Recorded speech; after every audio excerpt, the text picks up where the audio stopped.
Este libro surgió de una necesidad que yo no estaba dispuesta a hacer porque me parecía imposible, que es que por otra serie de cosas que andaba haciendo y otras investigaciones y tal, me encontraba muchos elementos culturales, porque al final es un libro muy cultural. Muchas veces digo que es un libro que se podría haber publicado en 1880, ¿no? Porque es un tipo de publicación que, pues explicando lo que es una región, en este caso la nuestra, que bueno, en otras partes de España se hizo en aquel momento, en León incluida, también se hicieron cosas así, pero bueno, pues tuvimos el atrevimiento de hacerlo en 2018, ¿no? Y bueno, yo me iba encontrando una serie de publicaciones y de cosas pues, en relación, por ejemplo, a la lengua leonesa o a la música tradicional o ese tipo de cosas que estaban hechas por provincias, pues porque generalmente hay una universidad o hay un periódico o algo así detrás de ese tipo de publicaciones, y en el fondo estaban diciendo lo mismo, estaban hablando de lo mismo, ¿no?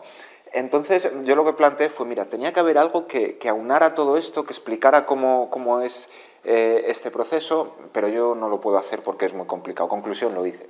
Entonces, bueno, pues al final a mí me gusta trabajar respondiendo preguntas, ¿no? Entonces, la principal pregunta sería, pues, ¿qué es lo leonés o qué es ser leonés? Y desde luego es una cosa muy difícil de contestar, porque además nosotros tenemos ese hándicap de que tenemos que estar constantemente tratando de definirnos y tratando de defendernos, incluso de nosotros mismos como pueblo, ¿no?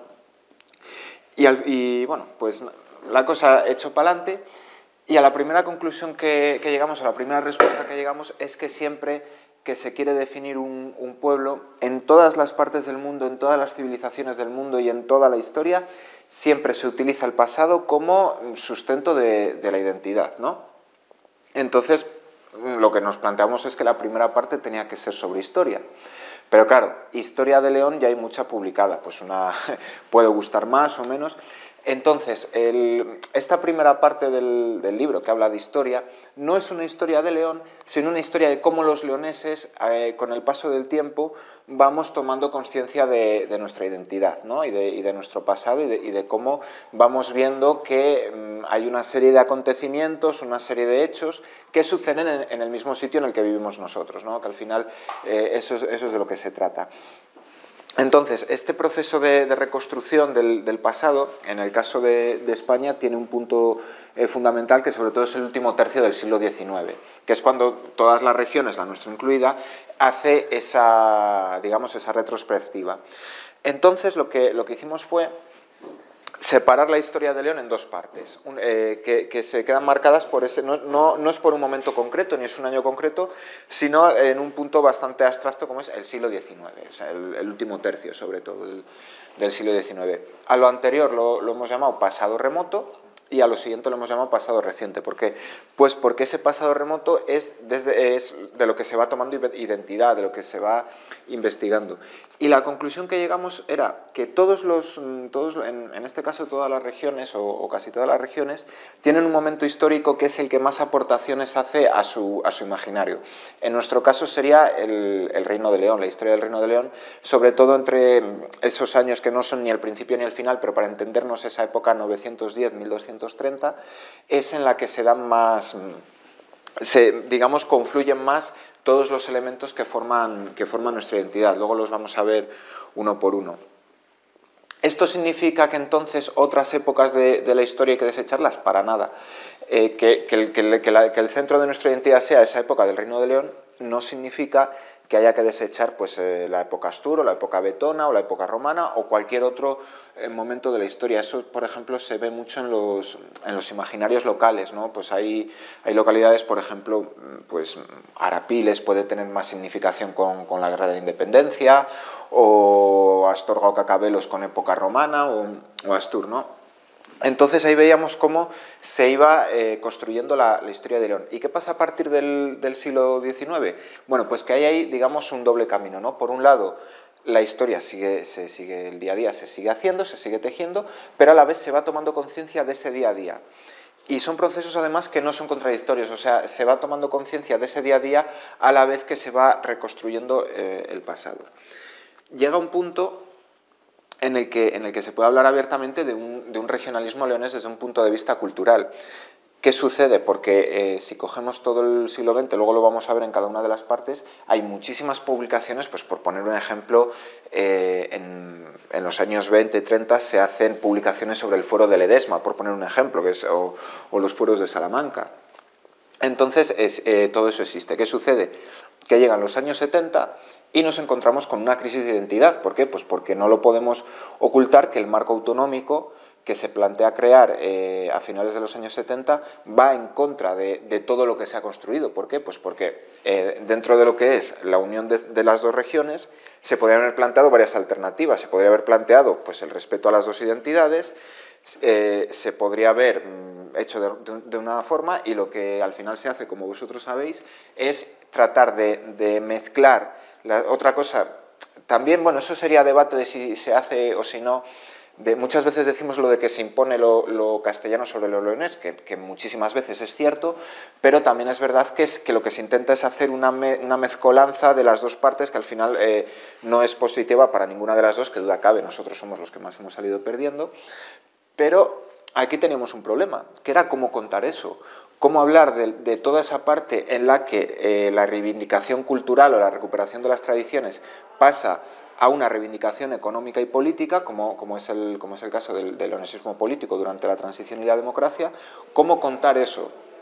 Al final, bueno, pues la conclusión a la que llegamos era que lo mejor era dedicarle un capítulo aparte dentro de lo que es la historia de la región, dentro de esta construcción histórica, a cómo es ese proceso político, donde pues aparecen muchas cuestiones de cómo es el debate sobre la construcción de la comunidad autónoma, cómo es la oposición a eso, cómo luego se va desarrollando toda la cuestión de los partidos políticos. Y además era un tema bastante complicado, porque siempre parece que hay una serie de personajes concretos que hasta qué punto hay que ser justos de su labor o no. Bueno, pues al final, como el centro personificado de este libro es el pueblo leonés en general, pues al final se ha querido tratar ese capítulo desde ahí, desde el punto de vista del pueblo leonés, intentando evitar dar protagonismo más a unas personas a otras, más que nada porque podría incluso llegar a ser injusto, porque muchas veces desde un punto de vista, vamos a decir, político, hay mucha gente trabajando y dejando una huella increíble, pero que no dejan nombre, no dejan marcas, ¿no? Entonces, bueno, pues por justicia a la conclusión que llegamos era a hacerlo de esta forma, ¿no?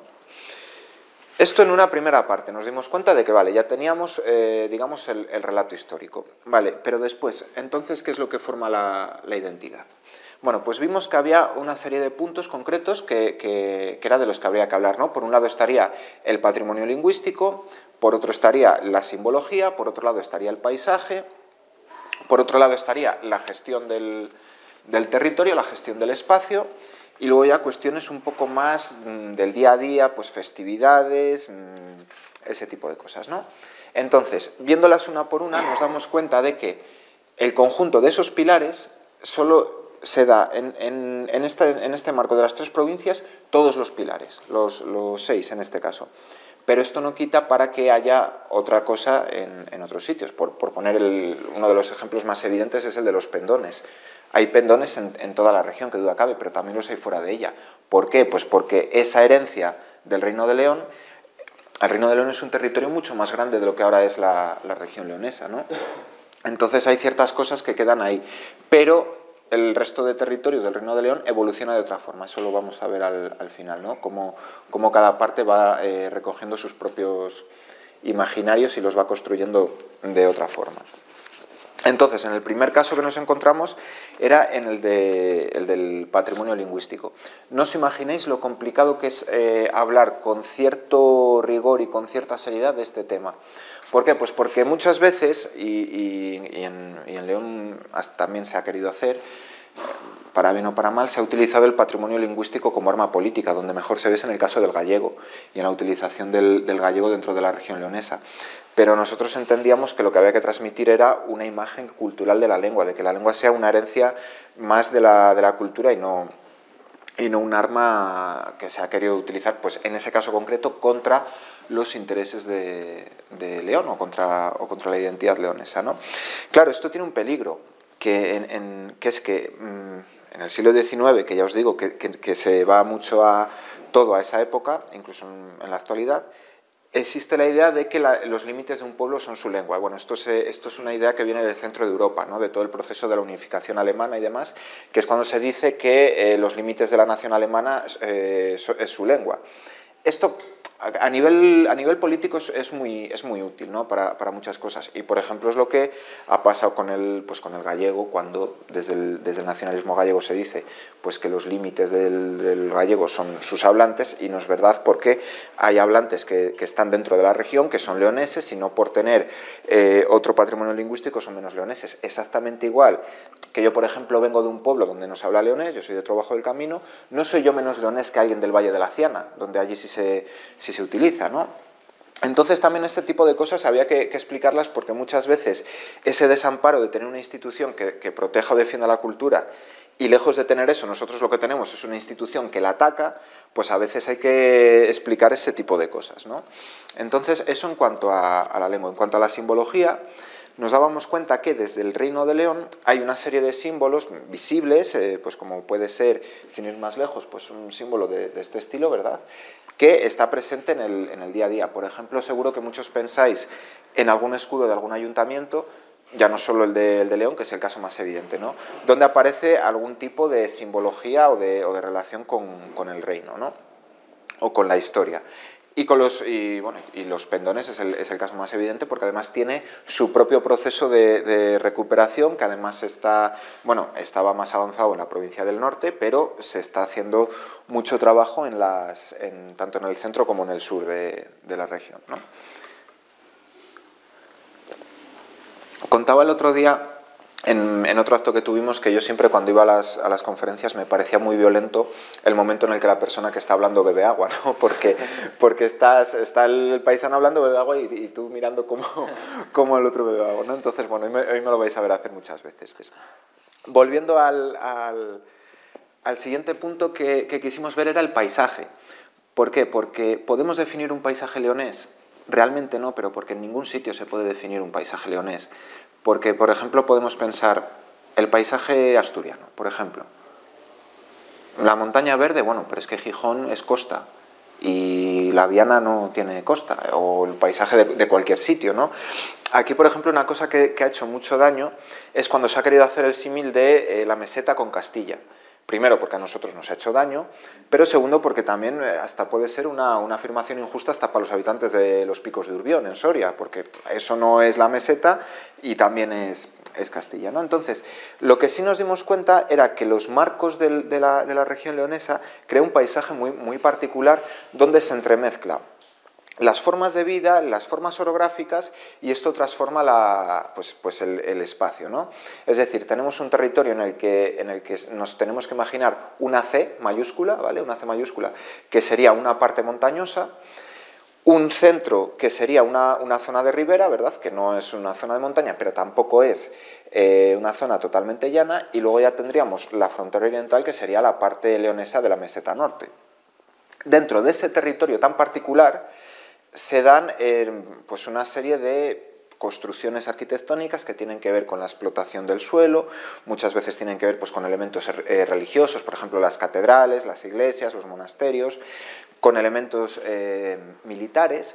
Y aquí había otro punto importante, que es que en todo esto volvemos a la misma parte histórica. ¿Por qué? Pues, por ejemplo, muchos elementos de arquitectura militar, como pueda ser la propia ciudad de Zamora, como pueden ser muchos castillos, tienen que ver con la parte defensiva del Reino de León. Hay otros que no, obviamente, ¿no? Los hay anteriores y posteriores. Pues, por ejemplo, el fuerte militar de Fuentes de Oñoro, eso es del siglo XVII. Bueno, pues, pero también hay que tenerlo en cuenta.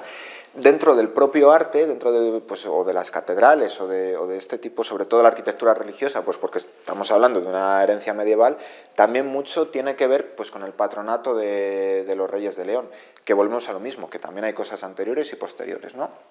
Pero bueno, en cualquier caso, veíamos que todos esos elementos se entrelazaban y dan un aspecto al espacio pues que no existe en otras partes. O sea, no, exactamente igual que la arquitectura tradicional de Monforte de Lemos no es la misma que la de Vigo, Eso no significa ni que muchas veces también se ha utilizado, ¿no? De decir, no, no, es que como vosotros no tenéis arquitectura tradicional, no sois pueblo. Bueno, a ver, también, fíjate, tanto tiempo pensando cómo definir un pueblo y resulta que va a ser por un concepto tan sencillo, pues no. Como veis siempre, en todos estos puntos que estamos viendo, siempre aparece una forma, o sea, de una forma o de otra, siempre ha habido algún tipo de ataque hacia nuestra identidad como pueblo, ¿no? También a la hora de explicar estas cosas también hay que rebatir muchos argumentos. En el caso de la administración del territorio nos planteamos algo que viene en relación con lo anterior, sobre todo en relación a los concejos, que es la forma tradicional de explotación del suelo, a los propios fueros que existen en el Reino de León y que muchas veces se extienden hasta prácticamente el siglo XIX, o una institución a la que yo tengo mucho cariño, que es el adelantado Merindad Mayor, que ahí vemos una forma de recuperación de la historia, porque es la forma que tiene de administrarse de forma económica y militar un espacio que coincide prácticamente con los límites de la actual región leonesa, estamos hablando del siglo XVI, XVII, pero que a día de hoy todavía se discute cuál era su utilidad. Desde luego lo que demuestra este tipo de gestión del suelo y de instituciones es que lo que siempre nos han contado de la Unión de 1230 no es real. No es real porque es verdad que hay un rey en un mismo territorio, pero el suelo y la gestión del espacio sigue siendo distinto en las dos partes que se supone que se han unido, ¿no? Después llegábamos a una parte de las festividades. Aquí hay que tener en cuenta una cosa, estamos hablando de un territorio habitado por personas, entonces, bueno, pues a veces no hace falta tener unos criterios puramente científicos, estamos hablando de cuestiones humanas. Pues, por ejemplo, las festividades. A mí me gusta contar que hace tiempo, estando yo en la universidad, llegó a mis manos un libro que lo había escrito un historiador inglés, que los ingleses siempre tienen la idea de que en España no sabemos escribir historia. Bueno, puede que sea verdad, pero dan por hecho que ellos sí saben escribir nuestra historia, ¿no? Y bueno, pues no siempre es así. Entonces, este hombre lo que planteaba era que uno de los problemas por los que la península ibérica, metía también a la parte de Aragón, en la Edad Media no había tenido el progreso que había tenido Inglaterra, era porque había demasiadas fiestas, entre la Semana Santa, el no sé qué, San no sé cuánto y tal, que claro, que la mitad de los días no se trabajaba y que eso no podía ser. A lo que contestaba un historiador creo que era de Madrid o de no sé dónde, diciendo, oiga usted, es que si usted tiene que tirar del arado todos los días, le garantizo que los días de fiesta le vienen bien, aunque sea por una cuestión de mental, ¿no? De poder descansar, eso es evidente. Entonces, en esa parte de la festividad, pues nos encontramos muchas cosas que tienen relación directa, pues por ejemplo, conmemoraciones históricas, que tienen mucho que ver aunque las hay de otras cosas, tienen mucho que ver con el Reino de León. Cosas muy curiosas, por ejemplo, el carnaval. Carnaval lo hay en todas partes del mundo, pero aquí se tiene de una forma muy, muy peculiar, ¿no? Todo lo de las mascaradas y ese tipo de cosas que también lo vemos en Portugal. ¿Por qué? Pues porque es la misma, en ese sentido es el mismo territorio. Santa Águeda, por ejemplo, Santa Águeda existe en todos los países de lo que fue el Imperio Español. En Perú y en estos sitios también existe lo de las águedas. Pero se da la circunstancia de que aquí, curiosamente, en estas 6 provincias, es donde aparecen en las portadas de los periódicos, cuando es Santa Águeda y cuando se hace esto de nombrar a la alcaldesa por un día y todo esto. Bueno, se hacen más partes, pero no se le da la importancia que se le da aquí. Festividades agrícolas, bueno, esto ya tiene más que ver con con los imaginarios locales, ¿no? Pues en unos sitios se hace en relación con la vendimia, en otros sitios están los magostos, bueno, en fin, cosas que están ahí y que también hay que, aunque sea desde un punto de vista descriptivo, hablar de ellas, pues porque castañas hay en todas las partes, bueno, en todas las partes del mundo no, ¿verdad? Pero sí que hay en muchas partes, pero la significación que tiene una fiesta como el magosto en muchas zonas de nuestra región, pues se da aquí de la forma circunstancial que se da.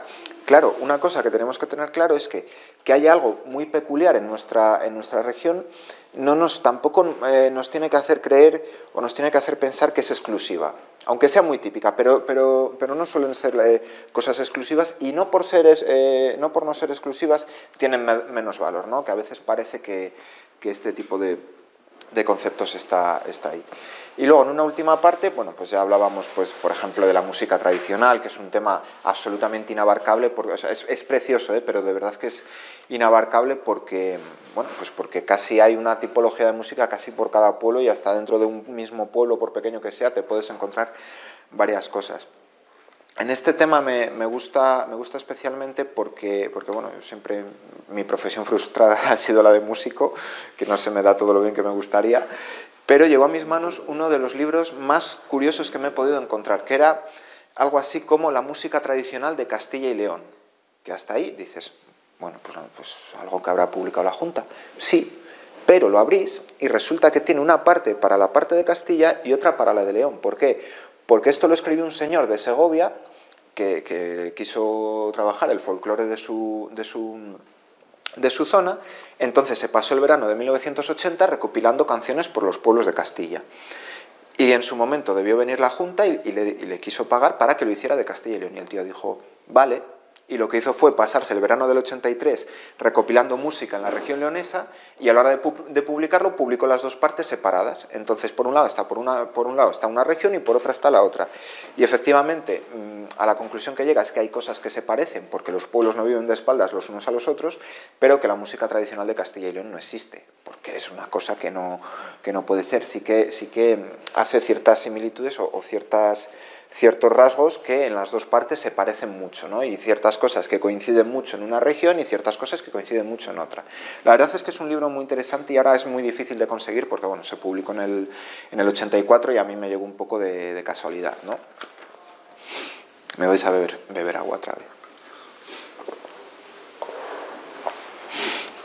Entonces, teníamos ya una parte histórica en la que hemos descrito cómo se recupera la identidad desde el pasado. Tenemos una parte en la que hemos construido todos esos pilares de la identidad leonesa, pero no podíamos obviar todo lo que nos ha pasado aquí sobre el desconocimiento, a veces, vamos a decir, inocente, os voy a poner algún ejemplo, a veces totalmente premeditado de lo que es nuestra historia, e incluso de todas las veces que se ha querido negar al pueblo leonés como sujeto. Muchas veces incluso desde el gobierno autonómico, que se supone que está aquí para defendernos, ¿no? Se supone, pero bueno, la casualidad es que no. Esto dijimos, ¿y cómo se puede hacer esta construcción? Bueno, pues lo que hicimos fue hacerlo de cómo es el conocimiento de nuestra tierra fuera de sus fronteras. Por ejemplo, en América nos encontrábamos cosas muy curiosas. En México hay un nuevo reino de León. En su momento se funda allí. Siempre se habla de las ciudades, pues porque hay una León en México, hay una Salamanca en México, curiosamente además las dos en el mismo estado. Pero luego también hay un reino de León. En su momento se llama Nuevo Reino de León. Cuando México se independiza lo llaman directamente Nuevo León. Y en los años 40 hacen un escudo, deciden crear un escudo porque no tenían, y ahí aparece el símbolo del Reino de León, un poco como herencia y reconocimiento a aquello. Y allí me encontré una cosa muy curiosa y que en fin, resulta que en América la Universidad de Salamanca es castellana. Claro, pero vamos a ver, ¿pero qué está pasando aquí? Pero es que la de Sevilla también, y la de Santiago de Compostela también. ¿Por qué? Porque en el siglo XIX existen dos formas de construir la identidad española. Por un lado es la de la Gran Castilla, que a día de hoy todavía existe, sobre todo porque es la que va a utilizar después el franquismo y es la que muchas veces todavía somos herederos de ella. Y por otro, la de un cierto respeto a toda la pluralidad de lo que en aquel momento es España, que no vemos que en ese momento hay una parte muy importante de España que se quiere independizar, que es Cuba, y entonces también se quiere buscar ese engranaje de meterlo ahí, ¿no? Entonces, en América se mantiene la idea de que Castilla es sinónimo de España, y esto hace que muchas veces oigáis hablar de la Universidad de Salamanca como castellana, pero insisto, de la de Santiago de Compostela también. ¿Qué pasa? Que esto lo encuentra la Junta y dice, hombre, qué bien, pues claro que la universidad es castellana, como todos nosotros, todos los que estamos aquí, ¿verdad? Entonces, bueno, pues ahí también hay que explicar cómo hay una parte, vamos a decir, de inocencia, vamos a llamarlo así, y luego otra parte totalmente premeditada. Y esto me lleva a otra cosa, que si estamos hablando del conocimiento de nuestra región fuera de nuestras fronteras, también implica en Castilla. Y ahí tuve que leer una cantidad de cosas sobre cómo se forma el neonacionalismo. Lo llamo neonacionalismo castellano-leonés porque es un nacionalismo que no sale, o sea, sale directamente de una institución. Tuve que leer ahí unas cosas que yo se lo dije a Pedro, digo, mira, menos mal que vivimos en España y hay seguridad social, porque si no el cáncer que me habría entrado leyendo esto, en fin, bueno. Entonces, ahí es donde pude comprobar cómo en esa idea que hay de que nuestra región es parte de Castilla, se utilizan una serie de argumentos que son todos fácilmente desmontables, y no por nada, es que son ciertas cosas, pues por poneros un ejemplo.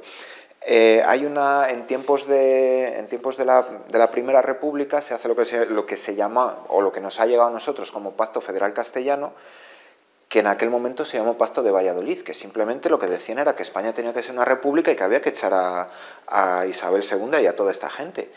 Pero ya está, o sea, no era un sentimiento que se quisiera, se le llamó, de hecho lo de Pacto Federal Castellano se le llamó ya a finales del siglo XX.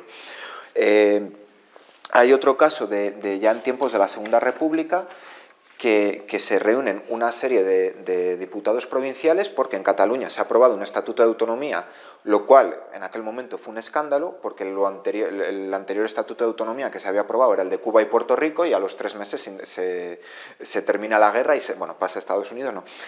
Es un momento de tensión, y claro, yo aquello me lo había encontrado en cómo aquello había sido una reunión para formar las bases de Castilla y León y defender Castilla y León frente a Cataluña. Entonces yo busco la información de aquella reunión y digo, oye, pero si esto era para defender a Castilla y León como lo que le entendemos, ¿qué pinta aquí el presidente de la Diputación de Cádiz?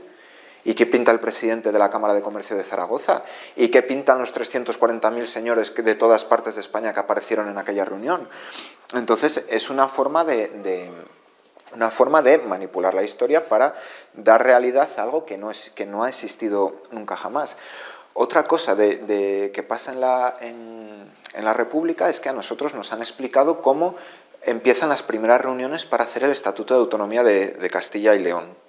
Y claro, yo lo busco y digo, bueno, pues es verdad que existe, no pasa nada por decirlo, es verdad que un partido en concreto reúne a sus diputados de 11 provincias para hacer un estatuto de autonomía que sirva de contrapeso al de Cataluña. Vale, eso es verdad. Pero ¿y por qué no nos habéis contado que existe otro debate sobre si hacer un estatuto sobre la autonomía leonesa? ¿Por qué no hablamos de que ese debate está en la prensa de Zamora y está en la prensa de Salamanca? ¿Por qué no hablamos incluso de que hay un proyecto que lo utilizan que se dice aquí en Zamora, que es que como dice, es muy gracioso, esto es solo un artículo de opinión de un señor pero bueno, dice que claro, que si se hace un estatuto de autonomía leonesa, León y Salamanca se van a pegar para tener todo el poder posible y Zamora va a salir perdiendo, entonces vamos a ver si podemos meter a la provincia de Cáceres para que quede todo un poco más repartido. Bueno, pues son cosas que pasarán y ¿por qué no vamos a hablar de ellas? Entonces, el problema es cuando incluso con dinero público a través de la Fundación Villalar y este tipo de cosas se hacen estudios y se hacen hasta congresos que luego salen mal para querer mentir. Se ha insistido muchísimo, por ejemplo, en el papel que tienen los comuneros en León, en la ciudad de León. Es como, bueno, vale, y en Murcia, y en Santander, y unos años después en Valencia y en Barcelona, que tiene otro nombre, pero el concepto es el mismo. Entonces, bueno, pues todo este tipo de cosas también aparecen ahí. La verdad es que fue una parte bastante complicada de leer por las cosas que te tienes que encontrar, pero bueno, también bastante agradecida en el sentido que en cierto modo hasta te tranquiliza porque te da la razón, ¿no? de las cosas que estamos defendiendo. Y bueno, y al final en la última parte ya es un poco más personal porque es ya las partes de las conclusiones, pues un poco de si hay que ser optimista en el futuro. Yo creo que sí que hay que serlo porque bueno, el hecho de que estemos aquí los que estamos ya es un motivo para ser optimista. ¿Que podríamos ser más? ¿Que podríamos, en vez de estar aquí, haber llenado el Ruta de la Plata? Bueno, pues puede ser, pero la cosa es que estamos aquí y que algo queda, y que a mí me gusta terminar este tipo de cosas con una frase que la aprendí en Cuba, de José Martí, que allí lo llaman el apóstol de la independencia, y decía que una idea dicha desde el fondo de una cueva, si de verdad es justa, puede más que cualquier ejército, ¿no? Entonces, bueno, yo creo que idea más justa que tener derecho a ser nosotros mismos, porque al final los pueblos son como las personas, necesitamos saber quiénes somos, necesitamos nuestra identidad. Otra frase que se decía en aquel momento en Cuba también era que quien no conoce su pasado, ¿qué futuro va a reivindicar? Y al final la clave de todo esto, ¿qué es? ¿Cuál es el sentido de todo esto, el sentido final, la conclusión final? ¿Qué sentido tiene ser leonés o qué sentido tiene ser de Marcenillas o qué sentido tiene eso? Pues que al final todo es una herencia, ¿vale? Nosotros recibimos una herencia cultural que en muchos casos es milenaria, y nuestra obligación como seres humanos, porque nos pasa a nosotros como leoneses y le pasa a todas las civilizaciones del mundo, nuestra labor como seres humanos y como naturaleza humana es mantener y legar esa herencia cultural en mejores condiciones que nosotros la encontramos a las generaciones que vengan detrás. ¿Por qué? Porque es una condición humana, es una necesidad humana que puede haber quien la valore más o menos, pero al final es una necesidad humana más, como puede ser comer o puede ser dormir. Entonces, pues eso yo creo que en cierto modo es lo que queremos hacer todos, ¿verdad? Recibir una herencia que cada vez está peor y hacemos todo lo posible porque la gente que venga detrás reciba algo mejor de lo que recibimos nosotros.